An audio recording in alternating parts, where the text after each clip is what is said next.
pertumbuhan ini adalah tantangan kita yang paling asik, yang bisa memastikan kita bisa survive dalam persaingan.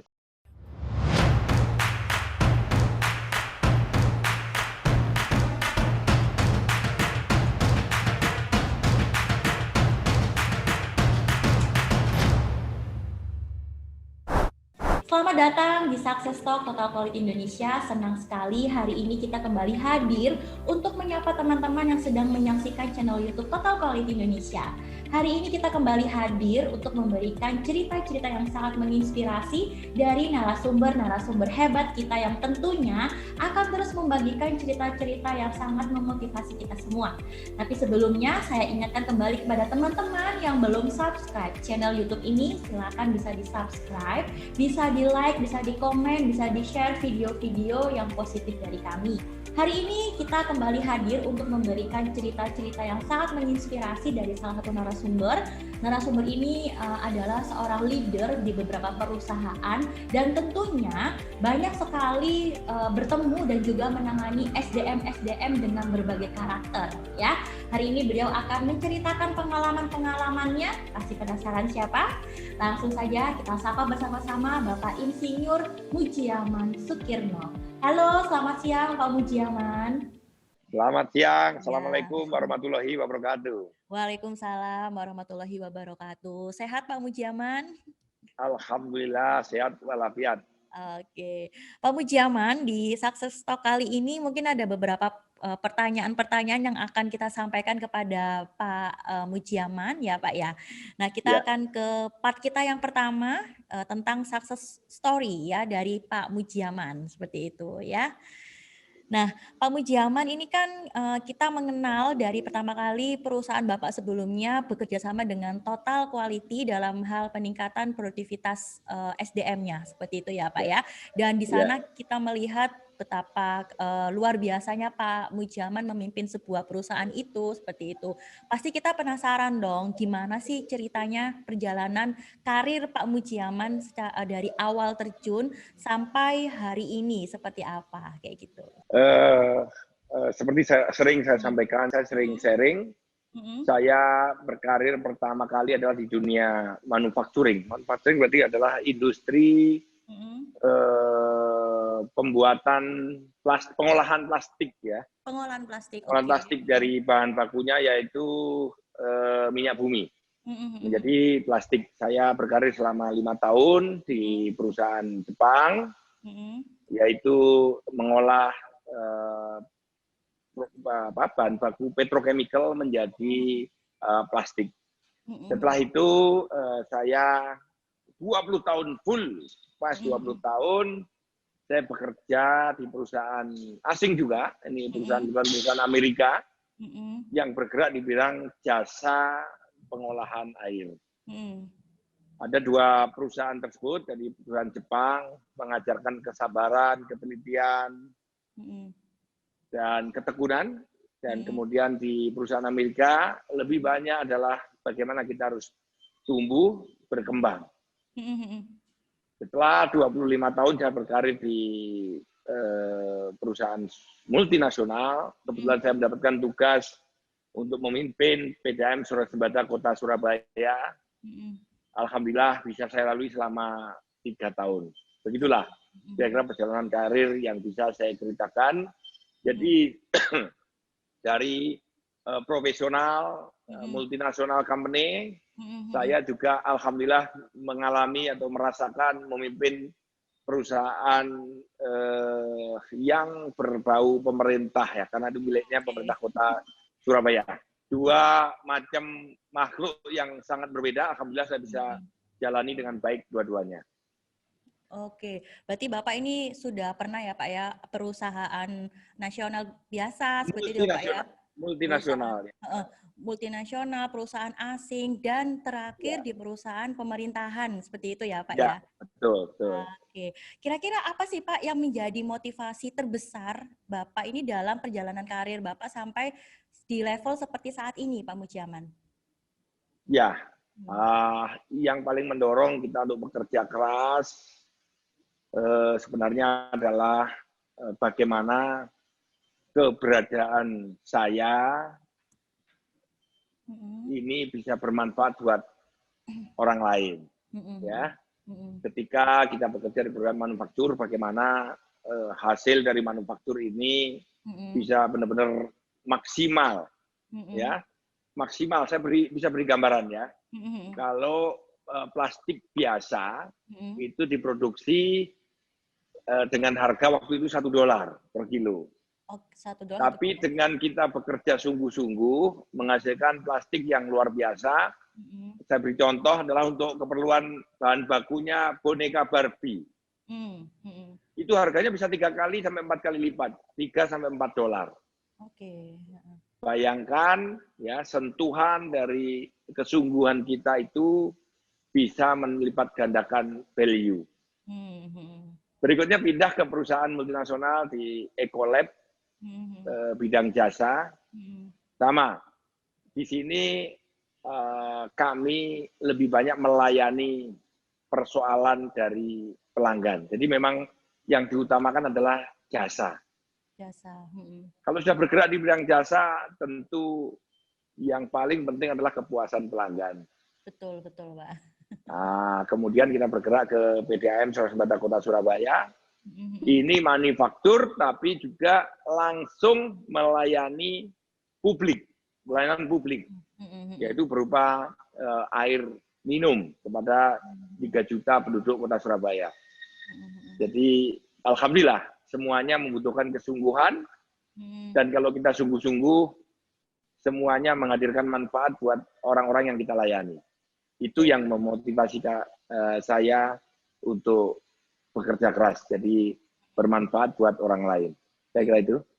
Berarti di perusahaan yang terakhir tidak hanya manufacture aja ya Pak ya, tetapi bagaimana kita bisa membuat pelanggan itu puas ya Pak ya dengan layanan kita seperti itu ya Pak ya. Ya. Oke, nah Pak Mujiaman ya, tentunya berjalannya waktu ini kira-kira pasti Bapak sering menemukan tantangan seperti itu ya Pak ya. Kira-kira apa sih Pak 3 tantangan terbesar yang Bapak alami selama ini dalam meniti karir? Ya.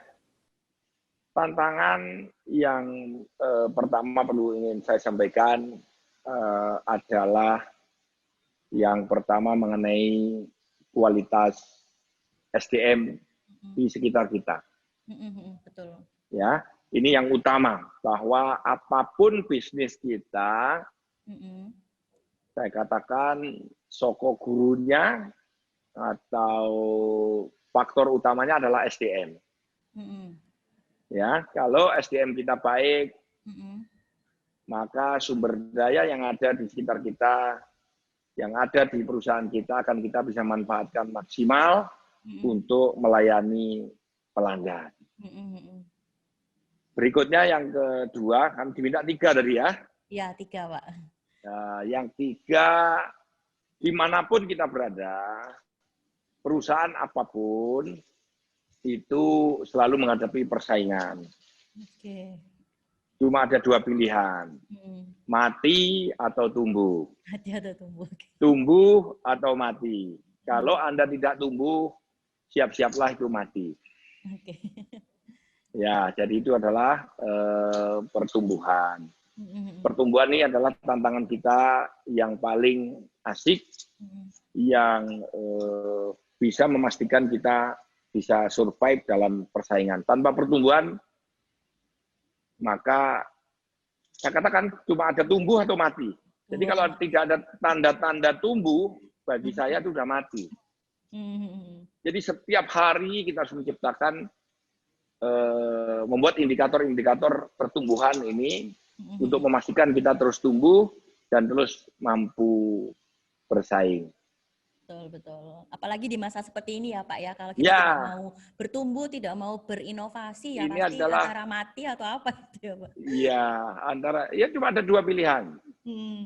Ya, kalau tidak tumbuh berarti pasti mati. Jadi pertumbuhan itu kita deteksi sedetail mungkin.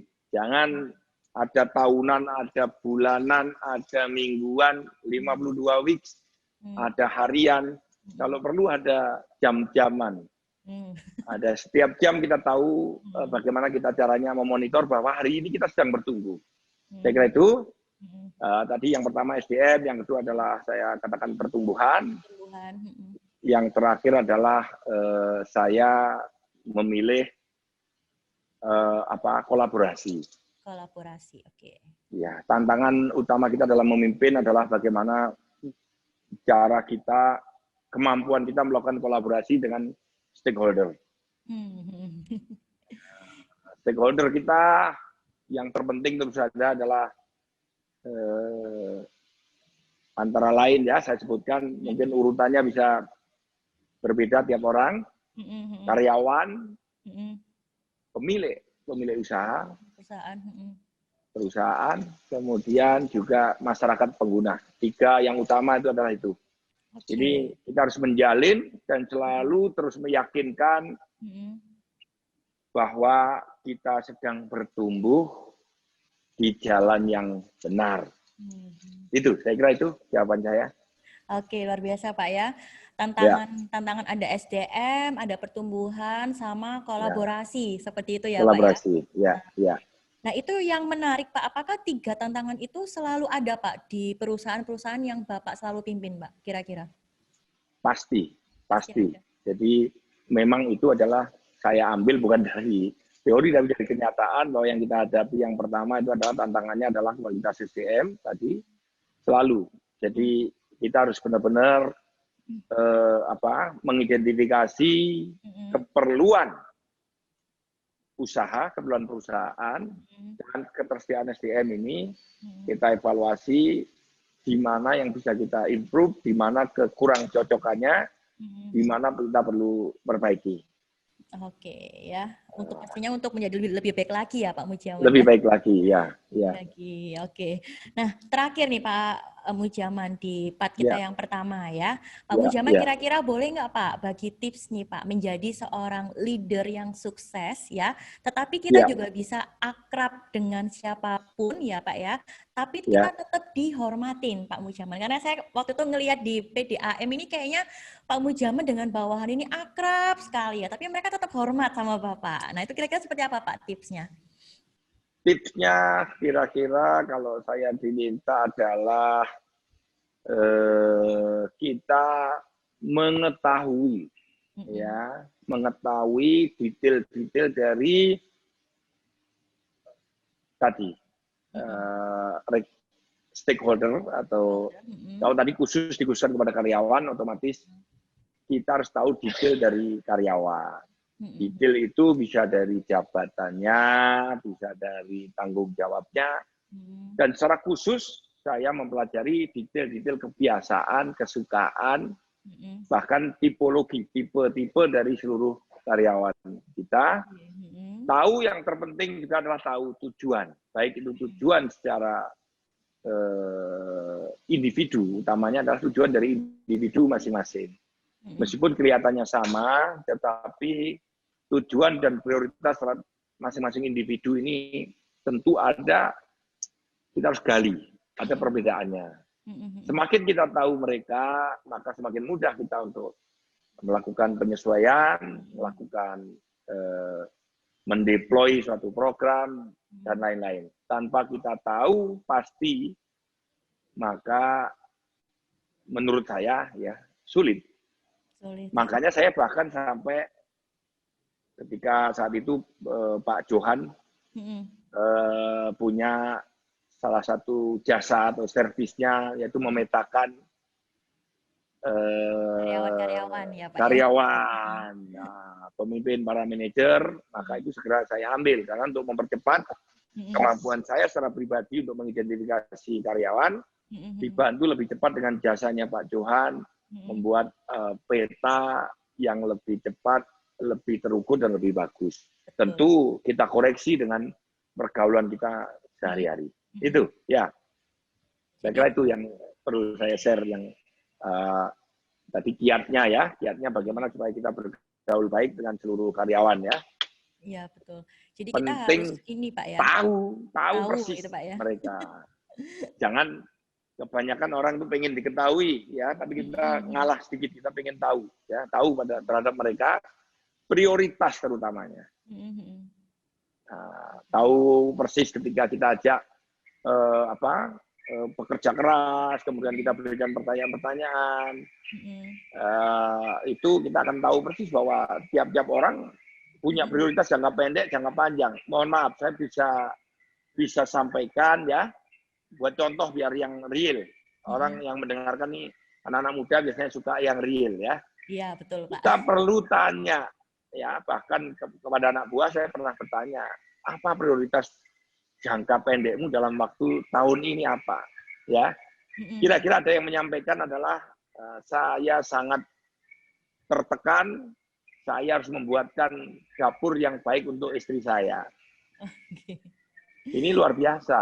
Oh, kita sampai seperti itu, kita harus tahu prioritas itu dan kita sebagai pemimpin harus siap membantu sesuai dengan kapasitas dan keterjangkauan kita. Saya kira itu. Oke. Berarti kita sebagai pemimpin jangan mau hanya dikenal ya Pak ya. Kita harus mau mengenali gimana sih karakter anak buah kita, seperti itu ya Pak ya. Semakin banyak kita mengenal, semakin mudah kita mendeploy ide, program ataupun kebijakan-kebijakan lainnya. Bahkan kebiasaan, kesukaan, tipe orang, sehingga kita bahkan bisa menentukan kalimat. Mohon maaf ini agak detail ya. Bahkan ada kalimat-kalimat, kita harus punya vocabulary khusus untuk orang-orang ini, kita punya vocabulary khusus untuk orang-orang ini, orang-orang tertentu. Sampai seperti itu. Jadi vocabulary-nya pun berbeda untuk tiap-tiap segmen, tiap-tiap orang. Saya kira itu. Saya ingin lebih meyakinkan bahwa seberapa detail lah kita tahu anak buah, sedetail-detailnya. Kalau ada yang membantu kayak Pak Johan, alhamdulillah. Kemudian kita kelompokkan dan kita uji dalam pergaulan sehari-hari. Kalau sudah ketemu, itu sangat berbeda penanganannya. Saya kira itu. Betul Pak. Karena kan setiap orang karakternya beda-beda kan, tidak bisa disamakan semua gitu ya Pak ya. Ya, karakter nanti munculnya ke kita ini adalah vocabulary. Oke. Ya, vocab berarti perkata kita itu berbeda. Berbeda pasti. Yang satunya butuh sering-sering kamu bisa. Satunya sering-sering saya support kamu. Saya ada di belakang kamu. Saya pasti backup. Macam-macam. Kita punya ini yang berbeda-beda. Saya kira itu. Oke deh kalau gitu ya. Oke, thank you banget Pak Mujiaman di part yang pertama. Pak Mujiaman sudah menceritakan ya Pak ya success story seorang Bapak Insinyur Mujiaman ya yang sudah sangat halang melintang di perusahaan manapun gitu Pak ya. Dan pasti sudah menemukan SDM dengan berbeda-beda karakternya seperti itu ya Pak ya. Oke Pak, kita akan lanjut lagi ke part yang kedua. Mungkin lebih dalam Pak ya membahas tentang SDM-nya ya Pak. Hari ini sungguh sangat sulit. Saya tahu persis, apapun bisnisnya, tantangannya sangat berat, ya, volumenya diperkecil, kemudian daya belinya sangat rendah. Ini akan menjadi tantangan. Kalau kita bersyukur, cara kita mensyukuri yang paling baik adalah bekerja maksimal.